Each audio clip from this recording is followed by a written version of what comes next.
ഇനി അടുത്തതായി മാജിക്കാവിൻ്റെ second recipe of the week. ഈ ആഴ്ചത്തെ സെക്കൻഡ് റെസിപ്പി ഒരു മധുരമാണ്. മധുരം എന്ന് പറഞ്ഞാൽ വളരെ എളുപ്പം ചെയ്യാൻ പറ്റുന്നൊരു മധുര വിഭവം. ഇതിന് പിന്നെ നമുക്ക് എങ്ങനെ വേണമെങ്കിലും പേര് കൊടുക്കാം. കാര്യം ഇത് ഫുൾ ഓഫ് എന്താ പറയുക പ്രോട്ടീനൊക്കെ ഉള്ള കപ്പലണ്ടി കൊണ്ട് തയ്യാറാക്കുന്ന ഒരു മധുരമാണ്. അപ്പോൾ ഗ്രൗണ്ട് നട്ട് മിൽക്ക് സ്വീറ്റ് എന്ന് വിളിക്കാം, അല്ലെങ്കിൽ ഗ്രൗണ്ട് നട്ട് മിൽക്ക് ബോൾസ് എന്ന് വിളിക്കാം. എങ്ങനെ വേണമെങ്കിലും നിങ്ങളുടെ ഇഷ്ടത്തിനനുസരിച്ച് പേരിട്ടുള്ളൂ. എന്തായാലും കപ്പലണ്ടിയും 1-2 കാര്യങ്ങൾ മാത്രം ചേർത്ത് തയ്യാറാക്കുന്ന ഒരു വിഭവം. ഇതിന് വേണ്ട ചേരുവകൾ എന്തൊക്കെയാണെന്ന് നോക്കാം. കപ്പലണ്ടി തൊലി കളഞ്ഞത് 200 ഗ്രാം, പഞ്ചസാര 1/2 കപ്പ്, പാൽപ്പൊടി 1/2 cup, milk made 5 table spoon. അപ്പോൾ ചേരുവകൾ കണ്ടപ്പോൾ തന്നെ മനസ്സിലായില്ലേ, വളരെ കുറച്ച് ചേരുവകളേ ഉള്ളൂ. അതുകൊണ്ട് തന്നെ ഏറ്റവും ലളിതമായൊരു പലഹാരമായിരിക്കുന്നത്. എന്നാൽ സ്വാദിൻ്റെ കാര്യത്തിൽ ഒട്ടും തന്നെ പിന്നിലുമല്ല. അപ്പോൾ ഇത് 200 ഗ്രാം കപ്പലണ്ടി എന്ന് പറഞ്ഞാൽ തൊലി കളഞ്ഞ കപ്പലണ്ടി. ഉപ്പില്ലാത്ത കപ്പലണ്ടി ആണെങ്കിൽ ഏറ്റവും നല്ലത്. അപ്പോൾ അതിങ്ങനെ റെഡിയാക്കി വയ്ക്കുക.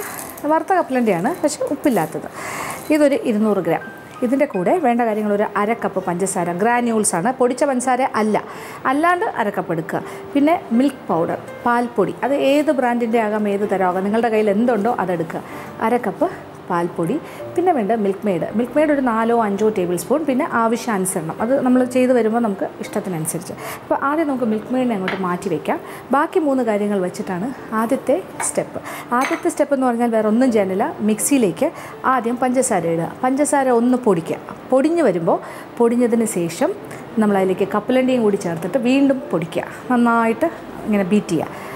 അതിനോടൊപ്പം തന്നെ പാൽപ്പൊടിയും കൂടി ചേർത്ത് കൊടുക്കുക. അപ്പോൾ പാൽപ്പൊടിയും പൊടിച്ച പഞ്ചസാരയും കപ്പലണ്ടി പൊടിച്ചതും എല്ലാം കൂടി ചേർത്ത് വീണ്ടും നന്നായിട്ട് മിക്സിയിൽ ഇങ്ങനെ ബീറ്റ് ചെയ്തുകൊണ്ടിരിക്കും. നല്ല ചെറിയ ബൗളിൽ ക്വാണ്ടിറ്റി അനുസരിച്ചിട്ട്, കൂടുതലുണ്ടെങ്കിൽ വലിയ ബൗളിൽ, അല്ലെങ്കിൽ ചെറിയ ബൗളിൽ. എന്തായാലും നന്നായിട്ട് ബീറ്റ് ചെയ്ത് ഇങ്ങനെ കുഴഞ്ഞ് വരുന്നൊരു പാകമാവും. ഇത് കുറച്ചൊന്നും എന്താ പറയുക, അതിൻ്റെ ഈ കപ്പലണ്ടിയുടെ ഈർപ്പമൊക്കെ ഇറങ്ങും. അതിൽ എണ്ണ ഉണ്ടല്ലോ, ഇത് ശരിക്കും പറഞ്ഞാൽ കപ്പലണ്ടിയിൽ നിന്നും എണ്ണ ഉണ്ടാക്കുന്നൊരു കാര്യം. ഗ്രൗണ്ട് നട്ട് ഓയിൽ എന്ന് പറഞ്ഞാൽ കപ്പലണ്ടിയിൽ നിന്നുണ്ടാകുന്നതാണ്. അപ്പോൾ ഇതിൽ സ്വാഭാവികമായിട്ടും കുറേ നേരം ഇങ്ങനെ അത് അരച്ച് കഴിയുമ്പോൾ അതിലേക്ക് അതിൻ്റെ എണ്ണ ഇറങ്ങി തുടങ്ങും. അതും ഇതും എല്ലാം കൂടി മിക്സായി വരുമ്പോൾ ഒരു ചെറിയൊരു ഈർപ്പം എന്തായാലും ഉണ്ടാകും.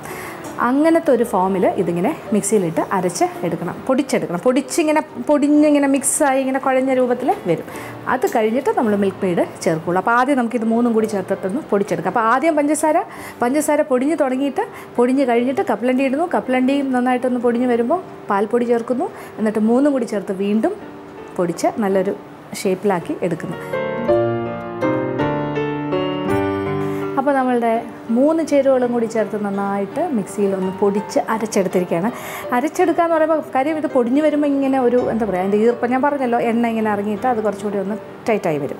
ഇത് കപ്പലണ്ടിയിൽ നിന്ന്. കപ്പലണ്ടി 200 ഗ്രാമാണ്, തൊലി കളഞ്ഞത്, ഉപ്പില്ലാത്തത്, വറുത്തത്. അതിൻ്റെ കൂടെ 1/2 കപ്പ് പഞ്ചസാര, അത് പൊടിച്ചതല്ല, അല്ലാണ്ട് ഗ്രാന്യൂൾസ് 1/2 കപ്പ്. പിന്നെ അതിൻ്റെ കൂടെ 1/2 കപ്പ് പാൽപ്പൊടി. ഇത്രയല്ലേ നമ്മൾ ചേർത്ത്. അപ്പോൾ ആദ്യത്തെ മിക്സിങ് എന്ന് പറയുന്നത് ആദ്യം പഞ്ചസാര മിക്സിയിലിടുക, നന്നായിട്ടൊന്ന് അടിക്കുക, അപ്പോൾ അത് പൊടിയും. അത് കഴിഞ്ഞിട്ട് കപ്പലണ്ടി ഇടുക, അതിൻ്റെ കൂടെ വീണ്ടും അടിക്കുക, അപ്പോൾ അത് പൊടിഞ്ഞ് വരും. രണ്ടും കൂടി ചേർന്ന് മൂന്നാമത് നമ്മൾ പാൽപ്പൊടിയും കൂടി ചേർത്ത് 3 കൂടി ഇട്ട് കുറേ നേരം ഇങ്ങനെ ബീറ്റ് ചെയ്യുമ്പോഴാണ് ഇതിങ്ങനെ ഒരു ടൈറ്റായിട്ട് വരുന്നത്. അപ്പോൾ ഇതിൻ്റെ കപ്പലണ്ടിയുടെ എണ്ണയൊക്കെ ഇറങ്ങും. കണ്ടില്ലേ, ഈ ഒരു രീതിയിൽ വരുമ്പോൾ തന്നെ ഇങ്ങനെ കുഴഞ്ഞ രീതിയിൽ വന്നു തുടങ്ങും. അങ്ങനെ വരുമ്പോൾ തന്നെ ആ രീതിയിൽ തന്നെ നമുക്ക് വേണമെങ്കിൽ ഇങ്ങനെ ഉരുട്ടിയെടുക്കാം. കണ്ടില്ലേ, ബോൾസായിട്ട് വേണമെങ്കിൽ ഉരുട്ടി മാലാടും ഒക്കെ ചെയ്യുന്ന പോലെ ഉരുട്ടിയെടുക്കാം. ഇങ്ങനെ എടുക്കാം, നല്ല ടൈറ്റ് ബോളായിട്ട് വേണമെങ്കിൽ ഉരുട്ടിയെടുക്കാം, കുഴപ്പമില്ല, ഇങ്ങനെ എടുക്കാം. പക്ഷേ ഇതിനെക്കാട്ടിലും സ്വാദ് കൂട്ടാനാണ് ഞാനിനി ശ്രമിക്കാൻ പോകുന്നത്. പക്ഷേ ഇങ്ങനെ വേണമെങ്കിലും ചെയ്തെടുക്കാം, ഒരു കുഴപ്പമില്ല. പക്ഷേ ഇത് വായിലിടുമ്പോൾ കുറച്ചുകൂടി ഒരു ഡ്രൈനെസ് ഫീൽ ചെയ്യും. ഇങ്ങനെ ഉരുട്ടിയെടുക്കാൻ പറ്റുന്നുണ്ടെങ്കിലും കുറച്ച് എന്താ പറയുക, ഇത് വായിലിട്ടിട്ട് നിങ്ങൾക്ക് സംസാരിക്കാൻ പറ്റില്ല, സംസാരിച്ചാൽ പെട്ടെന്ന് മണ്ടയിൽ കയറും. അതുകൊണ്ട് അതിനെ കുറച്ചുകൂടി ഇങ്ങനെ നമുക്ക് ചെയ്യാം കേട്ടോ. ഇപ്പോൾ മിൽക്ക് മെയ്ഡ് ഇല്ലയെന്നുണ്ടെങ്കിൽ ഇങ്ങനെ ചെയ്ത് വെച്ചാലും മതി. പക്ഷേ നമ്മളിതിനെ കുറച്ചുകൂടി ടേസ്റ്റി ആക്കാൻ പോവുകയാണ്. അതിന് വേണ്ടിയിട്ട് കുറച്ച് മിൽക്ക് മെയ്ഡും കൂടി ഇതിൻ്റെ കൂടെ യോജിപ്പിച്ചിട്ട് ഒന്നുകൂടി ഒന്ന് ഇളക്കി ബോൾസായിട്ട് ഉരുട്ടിയെടുക്കാം. അപ്പോൾ അതിനായിട്ട് മിൽക്ക് മെയ്ഡ് ഒരു 4-5 ടേബിൾ സ്പൂൺ, ഇതൊരു 5 ടേബിൾ സ്പൂൺ മിൽക്ക് മെയ്ഡാണ്. കുറേശ്ശെ ഒഴിച്ച് കൊടുക്കാം.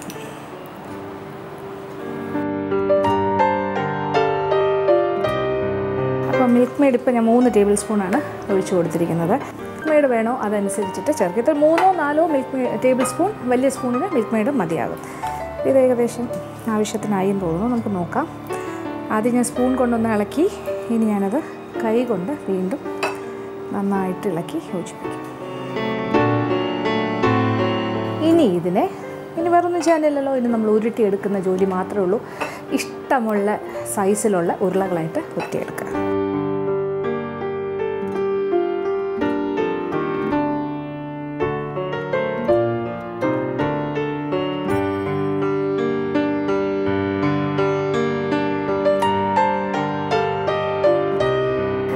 നമ്മുടെ ഗ്രൗണ്ട് നട്ട് മിൽക്ക് ബോൾസ് ഇവിടെ റെഡി ആയി കഴിഞ്ഞു. അതായത് കപ്പലണ്ടി പാൽ ഉണ്ടകൾ ഇവിടെ റെഡി ആയി കഴിഞ്ഞു. കണ്ടില്ലേ എന്ത് രസമായിരിക്കും ഇത് കാണാനൊക്കെ, നല്ല ചെറിയ ക്യൂട്ട് ഉണ്ടാസ.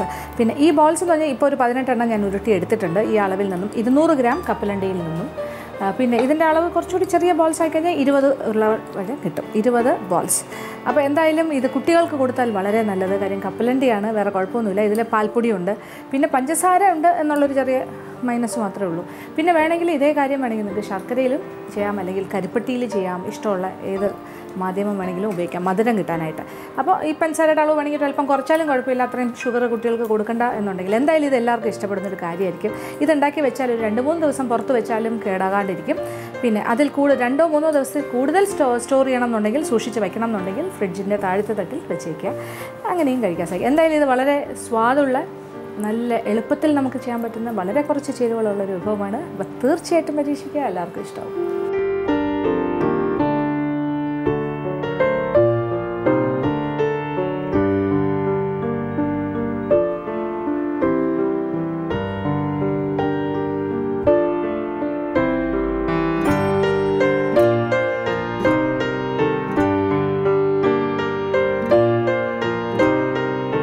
ഇന്നത്തെ എപ്പിസോഡ് ഇവിടെ അവസാനിക്കുകയാണ്. വീണ്ടും പുതിയ വിഭവങ്ങളുമായി മാജിക് ഓണിലൂടെ